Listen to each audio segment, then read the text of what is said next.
es agredida en la Gustavo Madero solamente por ser enferma. El inicio de la fase 2.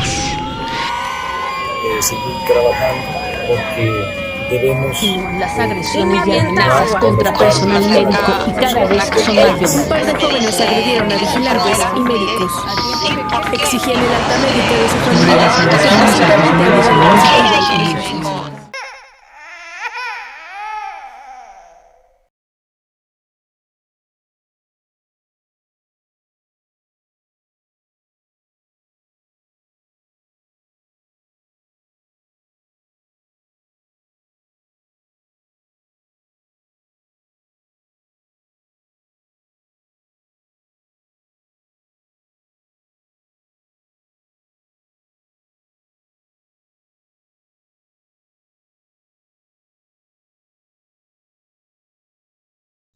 El sistema inmune tiene una función especial que es combatir con diferentes microorganismos que pueden provocar infecciones intra, que es lo que sucede dentro, y extracelulares, que es lo que sucede fuera de la célula, activando mecanismos humorales y celulares en las cuales participan distintas células. A esto también se le conoce como el nombre de estado de protección. La inmunidad innata es el estado de protección que cada individuo posee al nacer. Esta tiene la capacidad de reconocer patógenos de distintos grupos en patrones moleculares. Los patrones moleculares son reconocidos por los receptores. Esta inmunidad tiene la capacidad de reconocer a un patógeno en particular, por ello es que se le conoce como inespecífica. En este tipo de inmunidad se le consideran diferentes mecanismos humorales y celulares, los cuales son los que responden de manera inmediata. A este tipo de inmunidad también se le conoce por tener barreras naturales en las cuales principalmente venimos encontrando a la piel. La piel es una capa de queratina, es una barrera física que secreta sudor, el cuyo pH nos ayuda a evitar que muchas especies o microorganismos vivan en ella. En las barreras también tenemos a las membranas mucosas, en las cuales la microbiota compite con los gérmenes patógenos por este sitio. El mucos atrapa especialmente a los gérmenes y las cilias también lo filtran, que son los que entran a la nariz, evitando alguna infección a través de ella. Otra barrera natural que tenemos es la boca que posee saliva. La saliva es clave para evitar infecciones y nos ayuda también a la acidez de la boca. La temperatura también viene siendo una barrera en las cuales esta es favorable tanto como para los mecanismos específicos como inespecíficos. El cambio de temperatura se presenta por una infección. Las barreras naturales son sustancias que se presentan en las circulaciones o en las secreciones. Estas se activan como una herramienta de defensa, en las cuales tenemos a las opsoninas, a las lectinas y a las células C reactivas. Los factores celulares se presentan y son respuesta ante patógenos que se presentan intracelularmente. En esta tenemos a los fagocitos profesionales, a las células natural killer y a los eosinófilos. Las barreras inflamatorias la constituye el aumento de la permeabilidad capilar con la extravasación del fluido en proteínas de fagocitos profesionales. Estos clivan a las paredes bacterianas que inducen a la actividad antiviral en células sanas y en producción de citocinas. Cuando nosotros nos hacemos una herida, lo que hace es que entran los microorganismos a nuestro cuerpo. Esto cuando entran, nos ponen en alarma en la cual están los macrófagos atentos a atacar a los microorganismos. Lo que hace, entran los microbios, los macrófagos atacan a los microorganismos y cuando estos no se pueden subastar, o sea, no se bastan con tantos microbios, un ejemplo, que entren a nuestro cuerpo, en la cual ya entra la segunda línea de defensa. En la segunda línea de defensa ya tenemos a los neutrófilos. En los neutrófilos lo que se encargan es de ir a ayudar a combatir a los microorganismos, ayudando a los macrófagos a eliminar esto, ¿verdad? Recalcando un poco sobre el castillo, podemos decir que la muralla es nuestra piel y asimismo la debilidad de este castillo son las puertas y ventanas. Un ejemplo que ahí entrarían entonces los microorganismos, asimismo recalcando a nuestro cuerpo, ¿verdad? Cuando pasan a estas líneas de defensa, estaría la tercera línea, en la cual es el sistema inmunitario. Este sistema inmunitario es lo que hace, es capaz de ejercer y reconocer microorganismos que son de nuestro cuerpo. Es igual como en el castigo, reconoce puede decir a su pueblo y a un desconocido, un ejemplo, un microorganismo, lo que hace es atacarlo.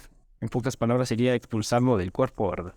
Hablando un poco sobre quimiosinas y receptores de quimiosinas, las quimiosinas relacionémoslos a la quimiotaxis. Esto lo único que hace las quimiosinas es madurar a las proteínas, y estas proteínas son como los basófilos, macrófagos, linfocitos.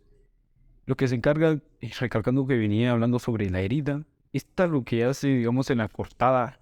Un ejemplo, nuestro cerebro manda las señales rápido, como las quimiosinas y receptores de quimiosinas lo que hace es madurarlas y luego ya pasaría por el torrente sanguíneo. Lo que pasa ya es entrar en el torrente sanguíneo. Cuando ya entra en el torrente sanguíneo, esto ya se llama el proceso de diapéresis. En la diapéresis, ¿qué es lo que hace? La diapéresis es cuando entra al torrente sanguíneo y manda al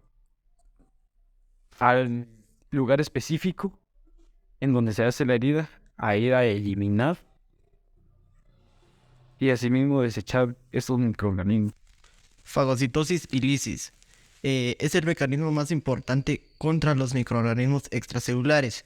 Los fagocitosis tienen en su membrana diferentes proteínas y receptores, como lo son los receptores que son capaces de unirse con la porción Fc de los anticuerpos. El endosoma formado tiene un pH ácido que favorece la disociación de los ligandos receptores, y así se pueden reciclar los receptores que vuelven a ser expresados en la membrana del fagocito. El contenido del endosoma se contacta con las enzimas lisosomales y forman el lisosoma secundario, donde se producirá la lisis y digestión del microorganismo o de las macromoléculas. Cuando las vesículas formadas por la expansión de la membrana celular son grandes, se les conoce como fagosomas. Las fagosomas pueden fagocitar macromoléculas por pigmento, donde no intervienen los receptores. Este proceso requiere energía, por lo que el fagocito está metabólicamente muy activo y sintetiza enzimas, prostaglandinas y leucotrienos que favorecen el fenómeno inflamatorio. Lisis se refiere al deterioro de una célula debido a una lesión en su membrana plasmática.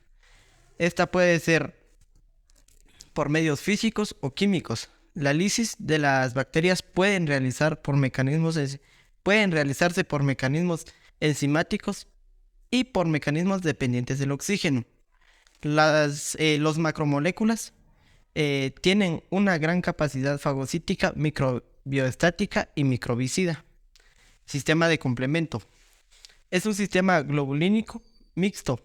Se encuentra inactivo en el plasma y que comprende más de 30 proteínas, la mayor parte de ellas sintetizadas en el hígado.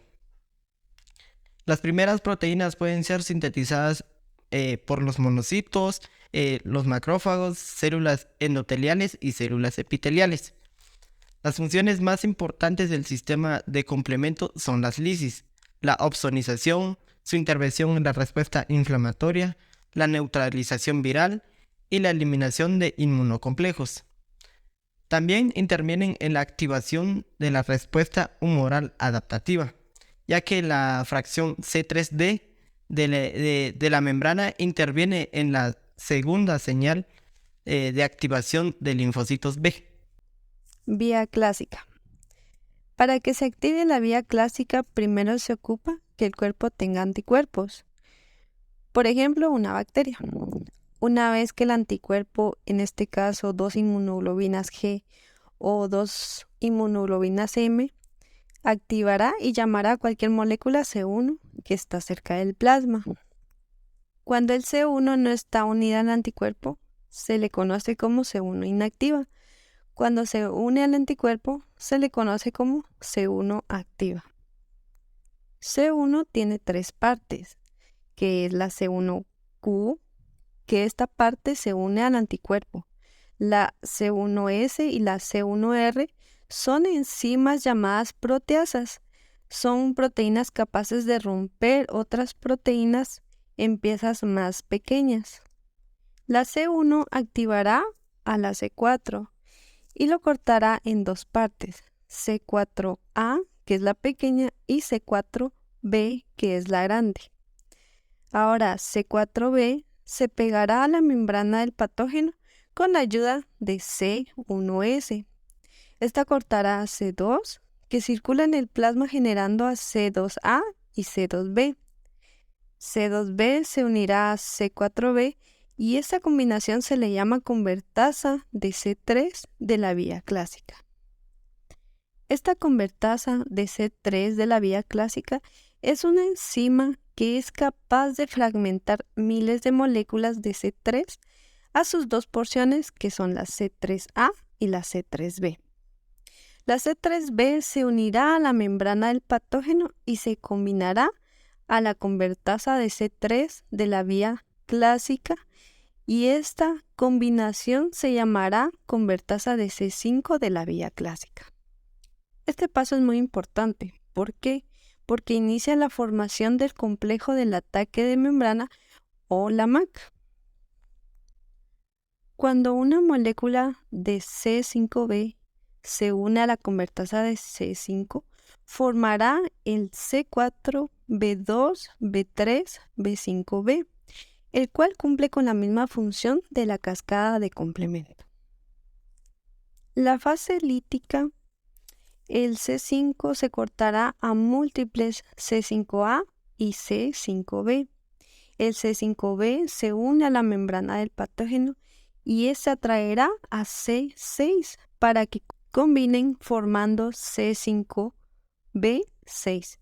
Y este atraerá al C7, generando C5B6-7. Es la primera vez que una proteína de complemento se mete en la membrana. Luego tomaremos 8 y formará C5B, 6, 7 y 8.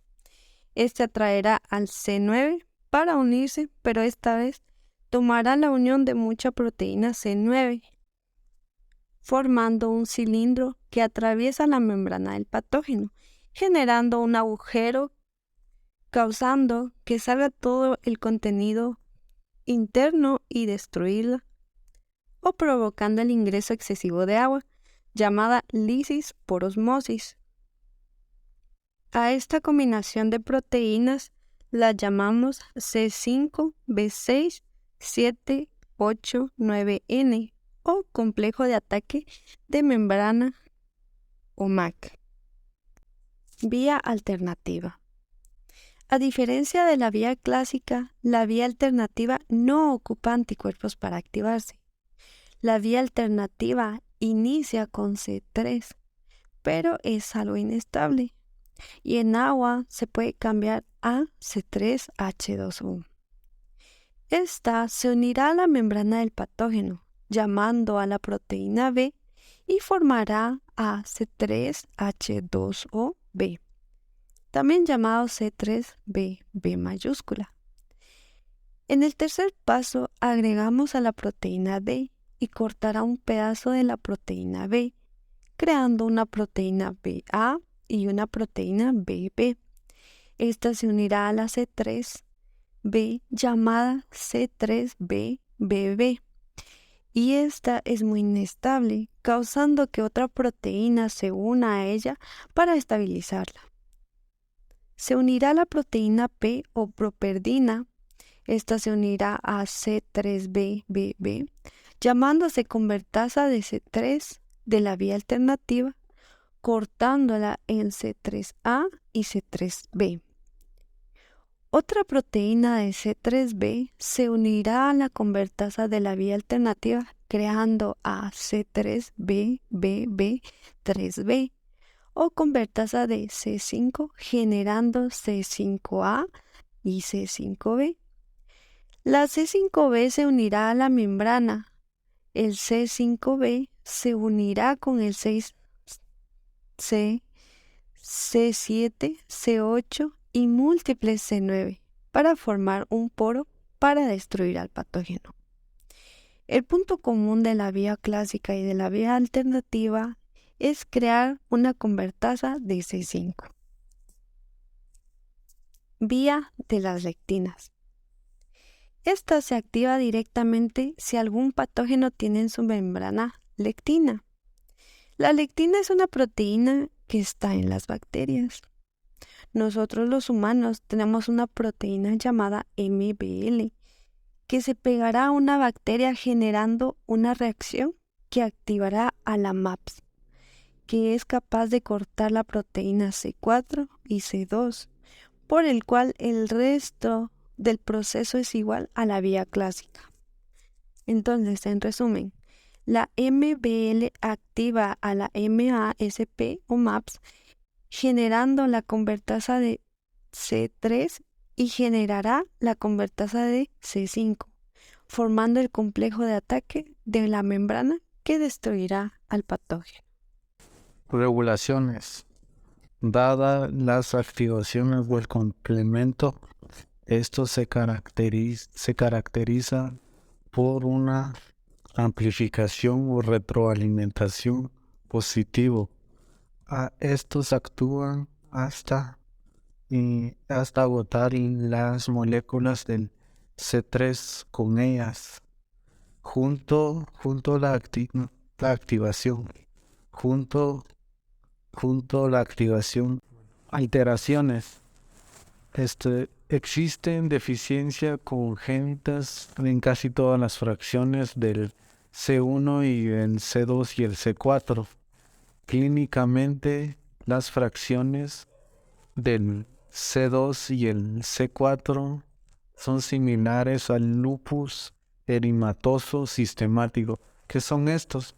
Estos atacan a nuestro propio sistema o nuestro propio tejido.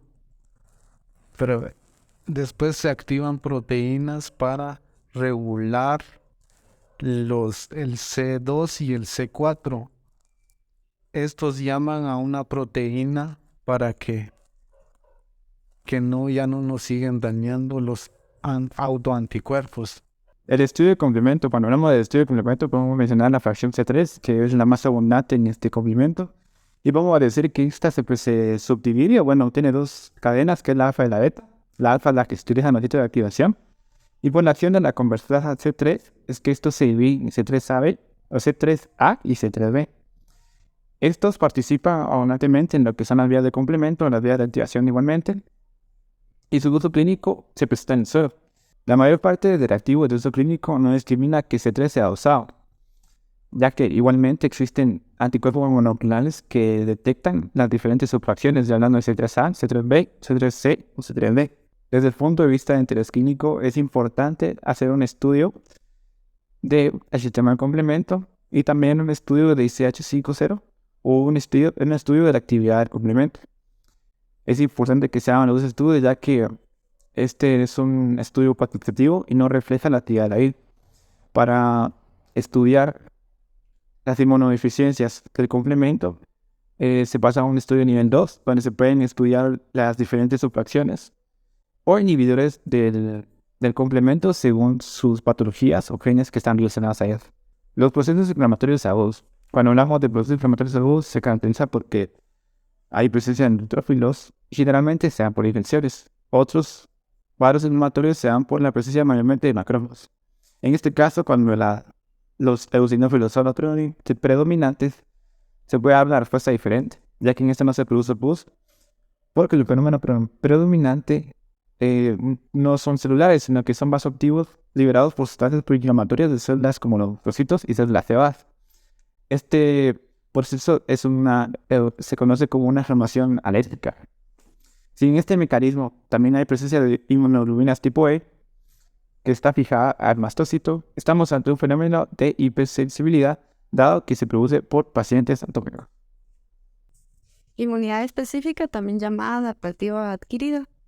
La importancia de esta inmunidad es que previene futuras enfermedades. ¿Por qué? Porque nos recuerdan cómo eran estas sustancias y producen una nueva respuesta inmunitaria.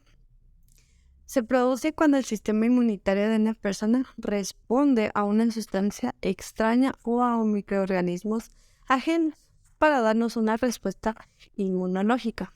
Puede distinguirse en inmunidad celular, donde intervienen los linfocitos T reguladores y efectores. Estos se diferencian en linfocitos citotóxicos, reconocidos por el marcador CD8, y los linfocitos Helper, que poseen la molécula CD4, ya que estos producen las citocinas.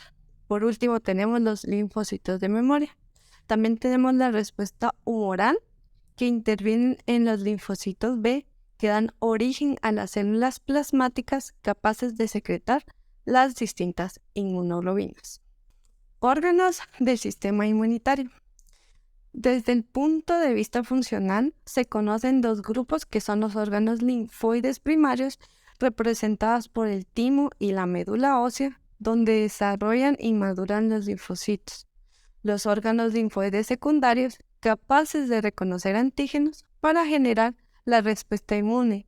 Entre ellos encontramos el vaso, los ganglios linfáticos, MAN, que son los tejidos linfoides asociados a mucosas, VAN, tejidos linfoides asociados a bronquios, y la GAN, que son tejidos linfoides asociados a intestinos. En la médula ósea es el sitio donde maduran los linfocitos B, y en el timo es el órgano donde maduran los linfocitos T. La falta de desarrollo tímico provoca un síndrome llamado DiGeorge, que es la ausencia de linfocitos T. Es cualquier molécula capaces de desencadenar una respuesta inmune. Estos antígenos moleculares activan nuestra propia defensa. Por ejemplo, las bacterias, los virus, polen y otras sustancias químicas. Estos antígenos se dividen en 3 heteroantígenos. Dicen que estos ayudan a combatir las bacterias en nuestro cuerpo. Isoantígenos. Dice que esto, aunque nos donen sangre, pero nuestras moléculas son diferentes.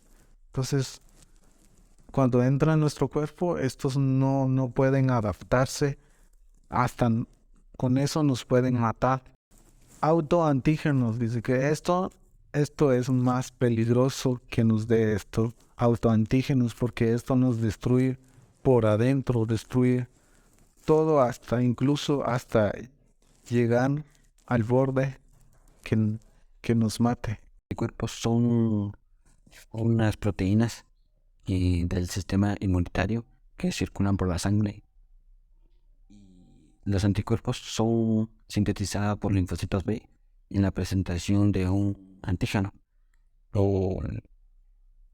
Las inmunoglobinas son glucoproteínas efectoras que actúan como anticuerpos. Y estructuralmente, cada molécula de inmunoglobina tiene un monómero base formado por dos pares de cadenas, un par de cadenas livianas y un par de cadenas pesadas, que juntos hacen la unión de una especie de Y con unos puentes de disulfuro. Y cuando se corta la molécula con papaína, se liberan 3 fragmentos. Un fragmento de cadenas pesadas y cadenas livianas llamadas Fab, y otros fragmentos de cadenas pesadas llamadas FC. Las inmunoglobinas G tienen 4 subtipos, que son las inmunoglobina G1, inmunoglobina G2, inmunoglobina G3 y inmunoglobina G4, al igual que la inmunoglobina A, que esto tiene 2 subtipos, son las inmunoglobina A1 y inmunoglobina A2. la más abundante es la inmunoglobina G en el suero y con un valor aproximadamente de decilitros y comprende el 85% de las inmunoglobinas. Y esto es muy importante de la respuesta inmune secundario o de memoria y atraviesa la placenta. La inmunoglobina A, al igual que la inmunoglobina A1, inmunoglobina A2, estos se encuentran en el suero y en la mucosa. Organización y expresión de los genes de inmunoglobulina. La inmunoglobulina posee una región variable y una región constante. El estudio de la secuencia de aminoácidos que compone dichas regiones mostró que cada molécula de anticuerpo posee una secuencia única en su región variable y en su región constante. Posee una de un número limitado y de secuencias invariables. El ácido ribonucleico de la leña germinal presenta múltiples segmentos que codifican porciones de una cadena pesada llamadas VDJ y C, como también livianas VJ y C, de una inmunoglobulina aislada, que no son funcionales. Durante la maduración de los linfocitos B en la médula ósea, algunos de estos segmentos se ordenan al azar y dan la posibilidad de generar diversas combinaciones, hasta puede ser de 1.000.000. En el ser humano existen varias familias multigénicas. Entre ellas podemos mencionar la familia multigénica Lambda, que existen 31 segmentos génicos y muchos pseudogenes. Y como también la familia multigénica Kappa, existen 41 segmentos génicos. Y como por último la familia multigénica de la cadena pesada, 51 segmentos. Y ahora la maduración de los linfocitos B. Los linfocitos B se generan en la vida embrionaria y persisten durante toda la vida en la médula ósea. Se dividen en diversas fases o puede ser proceso, que es el proceso de desarrollo de las células madres a linfocitos B. Y como por último una activación, que es la respuesta de los linfocitos B al encontrar su antígeno. La maduración ocurre en la médula ósea, como ya se había comentado anteriormente, y como primer proceso tenemos el proceso PROB, que es el primer proceso de recombinamiento de los VDJ de la cadena pesada. Al finalizar este proceso se le denomina PREB. En este proceso encontramos una superficie de cadena pesada funcional, acompañada de dos cadenas ligeras sustitutas. ¿A qué se debe esto? A que no son cadenas funcionales, ya que no se han recombinado estas cadenas. Luego de esto podemos encontrar un receptor PREBC que posee una cadena de hemoglobina alfa y una hemoglobina beta necesarias para la transmisión de señales. En este proceso existen dos tipos de células PREB grandes y células PREB pequeñas. Esto se debe a que hay una proliferación y aumento de tamaño que genera las células PREB grandes. Luego de que éstas estén en reposo, se vuelven células PREB pequeñas y hacen la recombinación VJ de las cadenas ligeras, formando diferentes combinaciones. Al terminar producen una superficie VCR funcional y con especificidad unida, convirtiéndose a linfocitos inmaduros. Los linfocitos inmaduros, ¿a qué se debe esto? A que los propios linfocitos detectan autoantígenos de la médula ósea y se logran detectarlos, y si logran detectarlos serán eliminadas. Gracias a esto se consiguen linfocitos maduros. Si logran detectarlos serán eliminados. Gracias a esto se consiguen linfocitos maduros y se reclutan y después inmigran a los vasos y ganglios linfáticos, donde serán guardados en reposo hasta que encuentren su antígeno y activarse. Este proceso dura entre 2 a 3 días. El receptor T es un complejo molecular de DCR, el cual no solo tiene especificidad para lo que es AG, sino también para las moléculas HLA. Reconoce al péptido en contexto de CMH, el cual este reconocimiento tiene restricción CMH. Como puntos importantes, cabe destacar que hay una sola cadena de genes que codifican para lo que es alfa, para beta, para gamma y también para delta. En caso de los humanos se calcula que hay un aproximado de 10 a la 13 o 10 a la 16 de TCR. También el enigma de las estructuras de lo que son genes que codifican para las inmunoglobulinas. También lo que es el mecanismo de las recombinaciones de V, D y J. También está lo que es la organización de múltiples genes a genes que van a codificar para incheck. Y lo que es el receptor, lo de células B, y también genes que van a codificar a los receptores de células T. La maduración de los linfocitos T. Los linfocitos T inmaduros, o también conocidos como timocitos, estos son derivados de lo que es la célula madre pluripotencial de la médula ósea, el cual estos van a llegar hasta el cibo y ahí van a colonizar diferentes zonas del mismo y van a llevar a cabo lo que es su proliferación y el proceso de maduración. Y bueno, se conoce que más del 95% de los timocitos van a morir durante el trance y únicamente van a sobrevivir los que tienen receptores que van a interactuar con moléculas de la expresión positiva. Los linfocitos T también van a unirse con moléculas CMH1 y CMH2.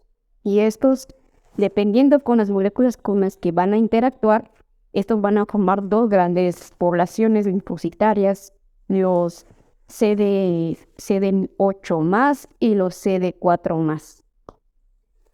Como siguiente, se van a eliminar linfocitos T que presentan una afinidad muy alta, una afinidad muy alta para los que son los antígenos propios o autoantígenos que proceden de la molécula CMH. De lo contrario, estos causarían enfermedades autoinmunes. Y esto se va a asegurar que entonces los linfocitos T no vayan a causar o vayan a desconocer lo que son los antígenos propios. Una vez que este proceso se haya realizado, los linfocitos T y los CD8+ y los CD4+, que terminen una vez la maduración, estos van a emigrar hacia el torrente sanguíneo y también a los que son los órganos linfocitarios y van a ir a lo que es en busca de antígenos extraños. Complejo mayor de histocompatibilidad. ¿Qué es el complejo mayor de histocompatibilidad? Este es un grupo de proteínas que están ubicadas en la membrana y ayuda a nuestro sistema inmunológico a cumplir correctamente su función.